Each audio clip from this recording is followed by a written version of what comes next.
everybody. So, day 5 of National Poetry Month. And I find myself wanting to cheat again. So, I'm going to do 2 poems again today.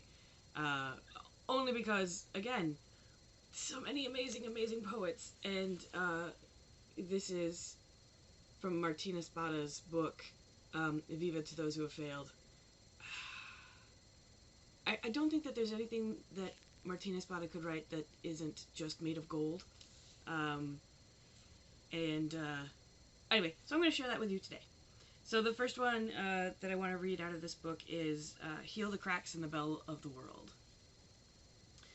which is dedicated to the community of Newtown, Connecticut, where 20 students and 6 educators lost their lives to a gunman at the Sandy Hook Elementary School, December 14th, 2012.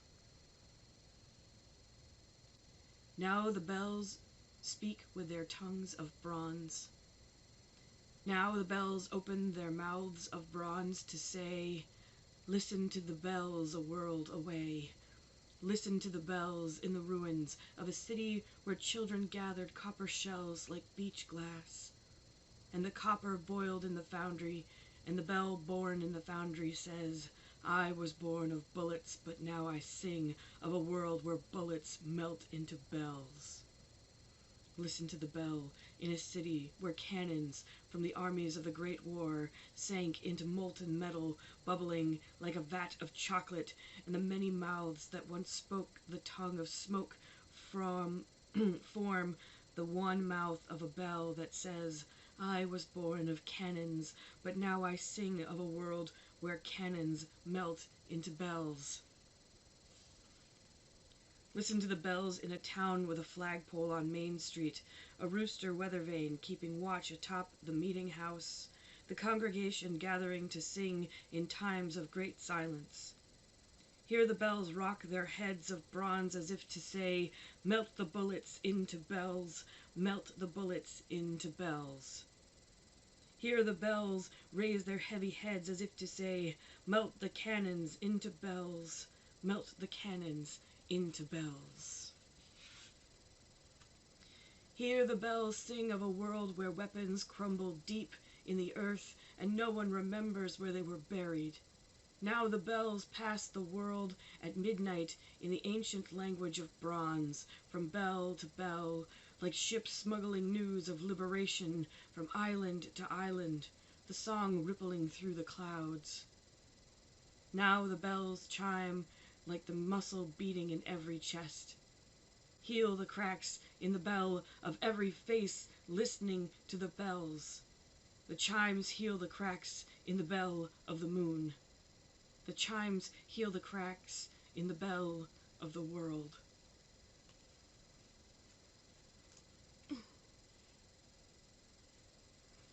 We need way more Martina Espadas in this world. And then the next poem, equally as beautiful and important, is on the next page in here. So this is How We Could Have Lived or Died This Way. And it starts with a quote from Walt Whitman.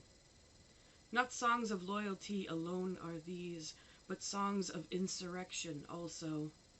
For I am the sworn poet of every dauntless rebel the world over.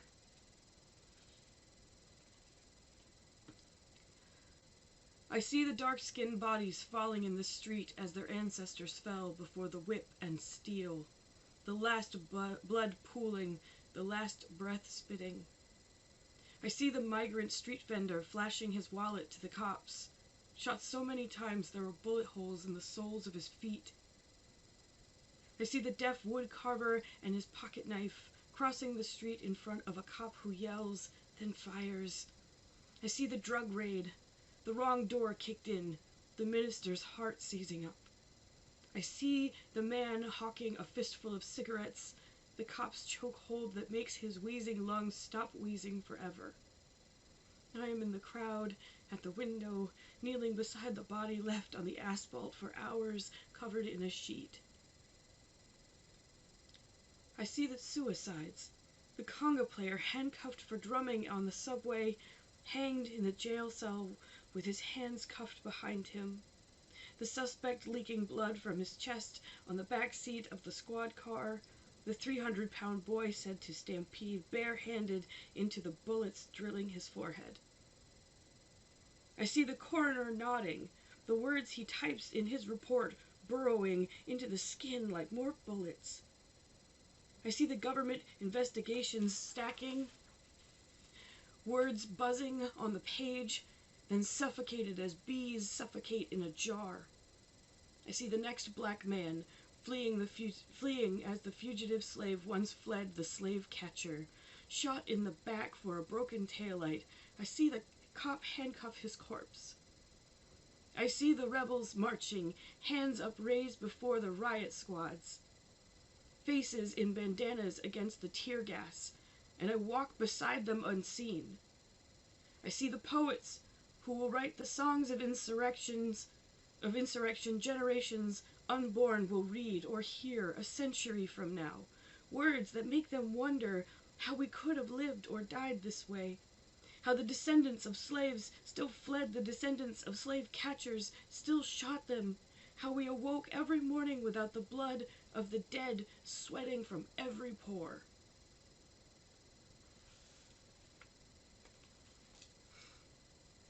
I'm gonna let those poems speak for themselves. But I want to emphasize that this to me is what poetry is for. American poetry in particular. Alright, happy day 5. Have a good one, guys.